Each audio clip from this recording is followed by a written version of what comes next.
Buenos días. El día de hoy vamos a hablar acerca del primer caso clínico relacionado con la estructura anatómica de cabeza y cuello.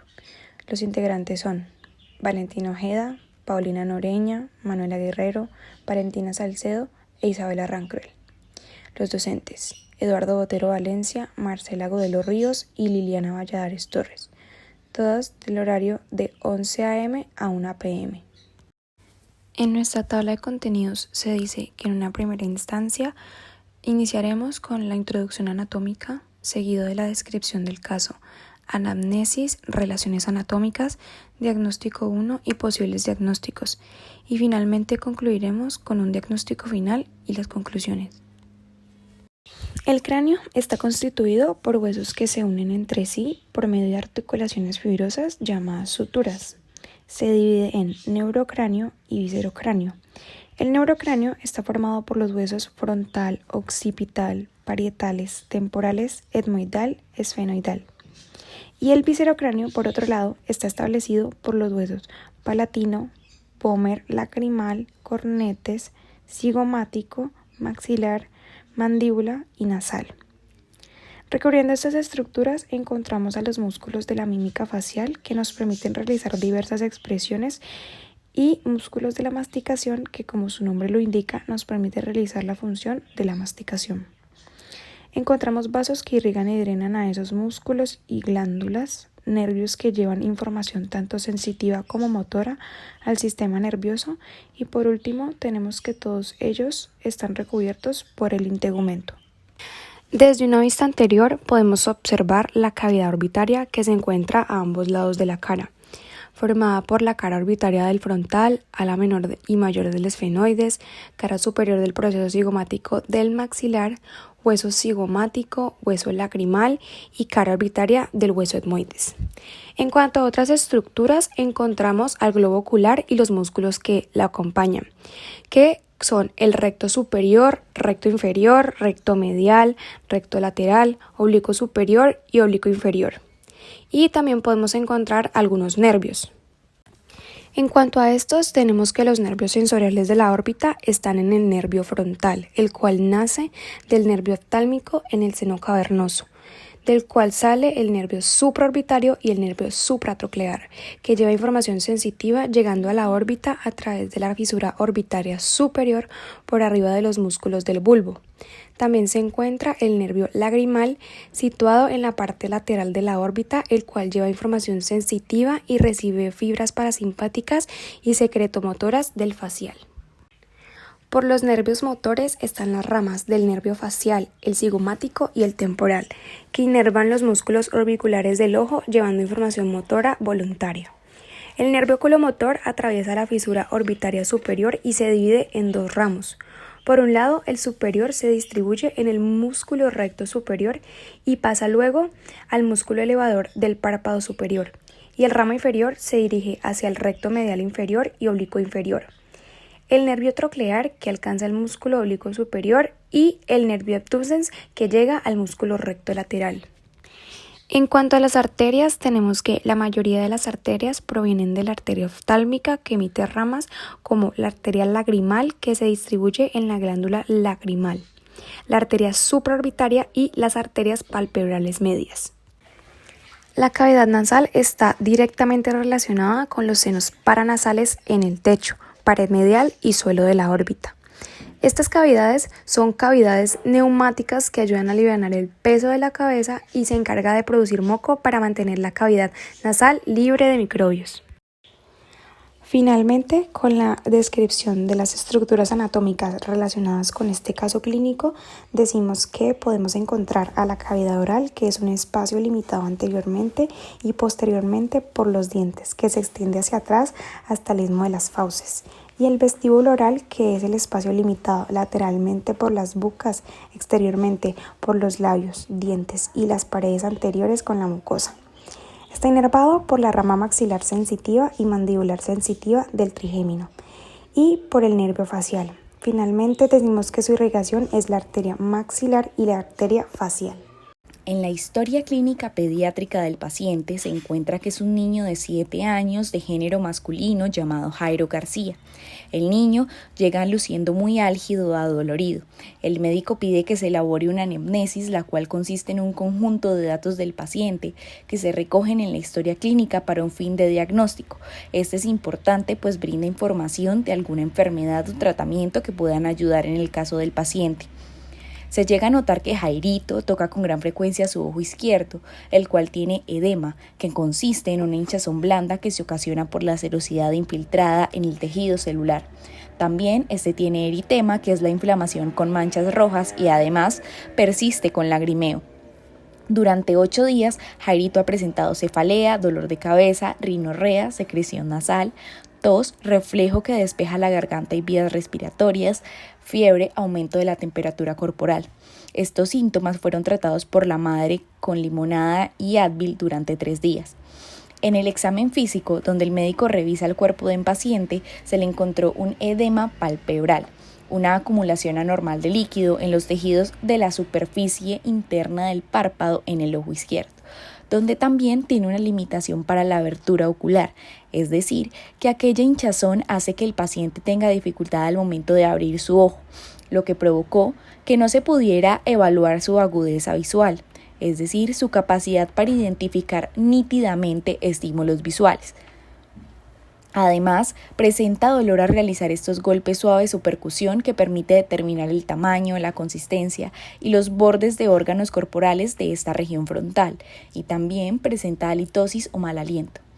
Con los resultados del examen diagnóstico se hace el diagnóstico de sinusitis, que se refiere a la inflamación de los senos paranasales y puede deberse a una infección. Además, se le diagnostica celulitis preseptal, que es la infección que se tiene en los tejidos blandos alrededor del ojo. El niño es enviado a su casa con recomendaciones y con manejo de amoxicilina, clavulanato, por vía oral cada 12 horas. Y se le explica a la madre que los signos de alarma son pérdida de la visión, dolor a la movilización ocular, fiebre de difícil manejo, hiporexia o anorexia, cefalea intensa, rigidez nucal, cambios en su comportamiento y vómitos incontrolables. El niño consiste con los síntomas, por tanto su mamá decide reconsultar a urgencias. Se decide ver los perinatales, que son los hechos ocurridos alrededor del nacimiento. En estos podemos identificar que la madre tuvo un inicio del embarazo a los 18 años. En los controles prenatales, que es el control del embarazo para observar la evolución del neonato, están registradas las ecografías obstétricas, que es donde se ve el feto sin ningún hallazgo importante. No tuvo enfermedades durante la gestación, ni complicaciones durante el embarazo, ni durante el parto. Los medicamentos consumidos durante el embarazo fueron calcio, ácido fólico y hierro. Tuvo 39 semanas de gestación al momento del nacimiento y solo ha tenido una gestación, un parto vaginal, ningún aborto ni ninguna cesárea, lo que sería un G1, P1, A0, C0. Durante el embarazo se registra un consumo de cigarrillo ocasional durante el primer mes. Patológicos niega, quirúrgicos niega, alérgicos niega, transfusiones niega, hospitalizaciones previas niega, traumáticos niega, inmunizaciones refiere las de la infancia, farmacológicos Advil, amoxicilina y clavulanato. En el examen físico, el niño se encuentra febril y muy álgido. Sus signos vitales son FC 115, FR 24, TA 100/70 milímetros de mercurio, temperatura corporal 38.5, peso 23 kilogramos, talla 121 centímetros. En la parte de la cabeza se puede encontrar oclusión del globo ocular al 80%, es decir, que el examen en donde se hace trabajar más el ojo enfermo se tuvo resultado de 80%. La apertura palpebral solo se da forzada, se observa secreción amarilla en el canto interno izquierdo, resulta una isocoria y pupilas de igual tamaño. La agudeza visual del ojo izquierdo no se pudo evaluar. Se detecta halitosis en la cavidad oral y mucosa nasal congestiva, es decir, que hay inflamación en los revestimientos de la cavidad nasal. Hay edematosa, rinorrea escasa y descarga posterior con secreción verdosa, es decir, exceso de moco que baja por la parte posterior de la garganta. En la parte del cuello no se encontró ninguna adenomegalia, que es el aumento del tamaño de ganglios linfáticos, y tampoco se encuentran signos de regurgitación yugular, que sería cuando hay cúmulo de sangre en las venas. Una de las características es que la vena yugular se hace prominente. Hay que mencionar que el tórax y la zona cardiopulmonar se encuentran sin alteraciones a la hora del examen físico. El abdomen se encuentra blando, depresible, sin sensación de masas a la palpación y hay peristaltismo presente, lo que indica que hay contracción muscular del tracto digestivo. El examen genitourinario se omite, las extremidades se encuentran móviles, sin edemas y con pulsos adecuados.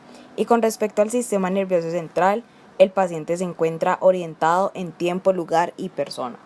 Para poder confirmar el diagnóstico se ordenan unos paraclínicos que arrojan como resultado hemoglobina 13.5 y hematocrito 38.6%. En el cuadro hemático se revela leucocitosis, que es el aumento de glóbulos blancos que se da cuando el cuerpo está tratando de luchar contra una infección, y neutrofilia, que comprende el aumento de neutrófilos y es la causa de la condición mencionada previamente. Además, una PCR elevada. La PCR o proteína C reactiva se sintetiza como respuesta a la inflamación y a infecciones. Con los hallazgos del examen físico se podría interpretar que el paciente podría tener una infección, teniendo en cuenta que los senos paranasales son estructuras anatómicas que se relacionan directamente con la órbita. El techo se relaciona con el suelo del seno frontal, la pared medial se forma por las celdillas etmoidales y el suelo de la órbita se forma por el seno maxilar. Una inflamación de los senos paranasales aumenta el riesgo de infección, ya que se daría mayor acumulación de microbios. En particular, los senos o celdillas etmoidales están separados de la órbita por la lámina papirácea, la cual presenta múltiples orificios por los cuales pasan vasos y nervios, de modo que una infección en dicha estructura tendría fácil acceso a la órbita. Teniendo en cuenta esto y los resultados de los paraclínicos, se podría explicar el edema y el eritema en el ojo del paciente. Con respecto al tratamiento brindado en primera instancia, que fue la amoxicilina clavulanato oral cada 12 horas, es el adecuado cuando se presenta este tipo de infecciones. Pero relacionándolo con los resultados de los paraclínicos, sería correcto interpretar que en caso de tener sinusitis, esta ha pasado a un mayor grado ocasionando una celulitis. Como en el caso del niño, se debía usar un tratamiento más adecuado para el nivel de avance que presentaba. Por lo tanto, hubiera sido pertinente hospitalizar y darle estos antibióticos vía intravenosa y llevando un seguimiento para ver cómo actuaba el antibiótico contra la infección. Teniendo en cuenta la sintomatología del paciente expuesta anteriormente por mis compañeras, uno de los diagnósticos diferenciales que consideramos es la sinusitis bacteriana aguda complicada, ya que los niños con rinosinusitis bacteriana no tratada tienen el riesgo de complicaciones graves, que pueden ser la manifestación de complicaciones que pueden resultar de la extensión orbitaria o intracraneal, lo cual sucede aquí ya que ha pasado tiempo en donde no se le dio el tratamiento adecuado. Está caracterizado porque los pacientes presentan síntomas de una rinosinusitis asociados a síntomas que indican que la infección ha sobrepasado los senos paranasales y la cavidad nasal y se va a extender hacia otros órganos o tejidos como el sistema nervioso central y la órbita. Dentro de estos síntomas y signos, los que presenta el paciente son cefalea severa y persistente, dolor de cabeza, edema, eritema y signos inflamatorios periorbitarios. Pues aquí podemos ver cómo hay obstrucciones y esa mucosidad está aquí obstruida porque el seno está inflamado, lo cual hace un mayor riesgo para las infecciones. Bueno, esto, sinusitis aguda bacteriana, es muy común en los niños. Ocurre típicamente cuando los niños tienen entre 4 y los 7 años de edad, pero puede ocurrir a cualquier edad, incluso en la infancia. Y algunos de los niños pueden quejarse de que les duele la garganta o de que tienen mal aliento, es decir, halitosis, pero pues son síntomas como muy superficiales. Siguiendo con estas compañeras, el diagnóstico 2 fue la celulitis preseptal. Bueno, esta celulitis preseptal pues es una infección de la parte anterior del párpado que no afecta la órbita ni otras estructuras. Esta se caracteriza por ser un proceso infeccioso que afecta principalmente la parte anterior del párpado y no afecta la órbita. Esta se caracteriza por generar dolor ocular, aquí hinchazón y editema palpebral, como lo podemos ver acá. Este puede ser confundido con una celulitis puede ser confundido con una celulitis orbitaria, pero esta celulitis preseptal es generalmente una afección leve que rara vez conduce como alguna complicación grave. Siendo la celulitis preseptal las infecciones de los tejidos blandos anteriores del tabique orbitario. Pues aquí podemos ver cómo afecta la piel del tejido blando en la parte delantera del septo. Y aquí tenemos ubicadito el septo. Y el último diagnóstico fue la celulitis orbitaria. Esta celulitis orbitaria es una infección que afecta el contenido de la órbita, es decir, la grasa y los músculos oculares. Presenta hinchazón periorbitaria, hinchazón conjuntival, a veces proptosis, limitación de los movimientos oculares, oftalmoplegia, diplodia y puede tener complicaciones más severas como la pérdida completa de la visión, incluso la muerte. La celulitis orbitaria por lo general se puede distinguir de la celulitis preseptal que ya hablamos de ella anteriormente por sus características clínicas, como ya lo hemos dicho, y además por los estudios de imagen. Y cabe recordar que esta celulitis orbitaria es mucho más común en niños pequeños que en niños mayores o adultos y es una complicación poco común de la rinoceronte bacteriana, pero la rinosinusitis es la fuente de la mayoría de los casos de la celulitis orbitaria. Entonces, pues aquí podemos ver que afecta a los tejidos más profundos detrás del septo y que pues obviamente va a haber dolor, a ver si no está completamente pues el ojo cerrado, pues va a haber una visión doble borrosa. Y pues vamos a tener acá este abultamiento de los ojos. Nosotras deducimos que es una celulitis orbitaria, ya que es una extensión de una sinusitis y pues la sinusitis se dio, ya pues se le dio el diagnóstico ya que es una bacteria de senos paranasales y pues se le vio por la presencia de halitosis, fiebre, rinorrea, cefalia, tos, que son signos de infección bacteriana. También pues decimos que es la celulitis orbitaria, ya que presenta dolor moderado en los movimientos oculares. Y esta puede ser demasiado peligroso por el triángulo peligroso de la cara. Además, el niño está presentando un PCR elevado y esto se da cuando hay componentes inflamatorios y pues es muy frecuente que la celulitis orbitaria presente un PCR elevado.